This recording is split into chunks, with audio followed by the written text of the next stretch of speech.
வர கழக தோழர்களை சிறப்பாக அந்த இடத்துல உட்கார வைக்கணும். முழுக்க ஒழுக்கம் இருக்கணும்.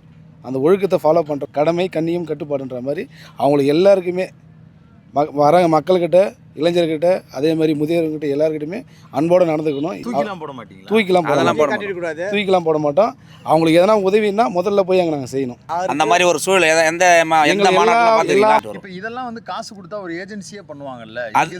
இது நாங்கள் கட்சியோட உணர்வு. நாங்கள் பவுன்சராக இருந்தால் அவங்கள தூக்கி போட்டு காசுக்கு தூக்கி போட்டு நீ போப்பா தூரம் போப்பா அப்படின்னு தூக்கி போட்டு போயிட்டே இருந்துடலாம்.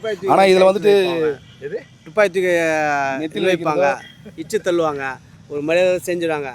கட்சிக்காரனா நாங்கள் பண்போட அணவா வச்சு உட்கார வைக்கணும், மரியாதையோட பேசணும். ஒரு இதானா கூட அதை பெருசாக வந்து ஆளுங்கட்சி மேலே திரிக்கலாம் அப்படின்ற மாதிரி. ஏன்னா எதிர்கட்சிகள் எல்லாமே வந்து ரொம்ப வந்து அதை வந்து உன்னிப்பாக கவனிக்கிறாங்க. அப்படின்னும் போது நான் ஆளுகிற சர்க்கார் வந்து கரெக்டான முறையில் பண்ணுறாங்க அப்படின்றது வந்து நாங்கள் எல்லாம் ஒரு உதாரணம் தான், எடுத்துக்காட்டு தான்.